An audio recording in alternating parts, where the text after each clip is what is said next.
Skyrim is my favorite game of all time, but let's be honest, it's a bit outdated. The Bethesda formula of making you feel like the chosen one, the Dragonborn, the hero of prophecy, is fun.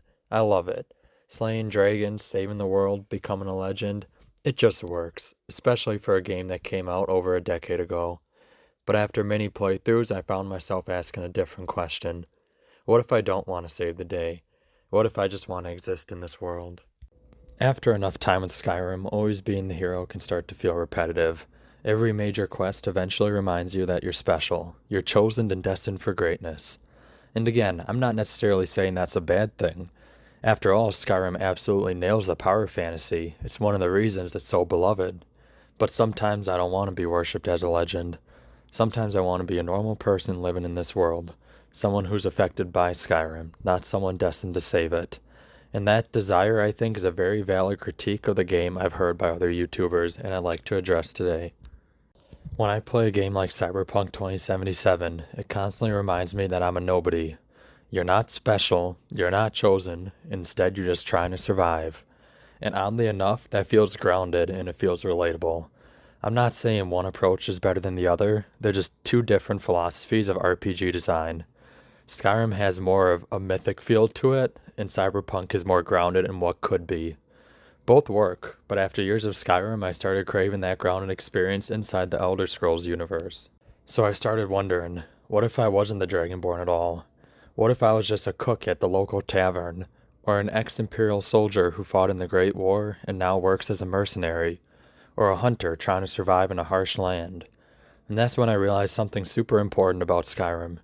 Skyrim doesn't force you to be the hero, but instead it invites you to be one. You're never required to start the main quest, and you're never forced to kill a dragon either. You can walk away from your destiny entirely, and that freedom is something I really appreciate about the game.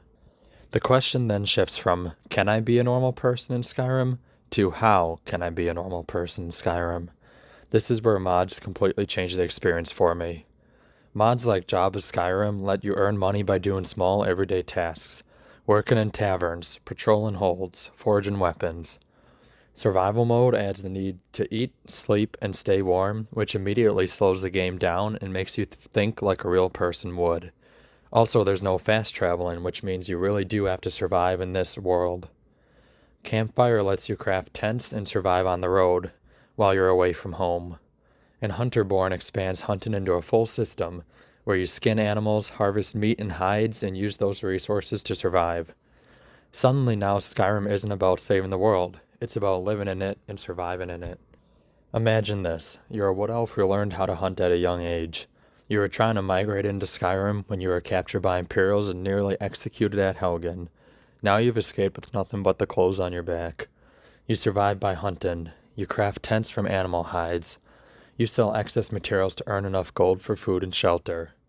You're not a hero. You're not a legend. You're just trying to survive using the skills that you have. And to me, creating stories like this is what makes Skyrim so special and makes the role-playing experience infinitely replayable.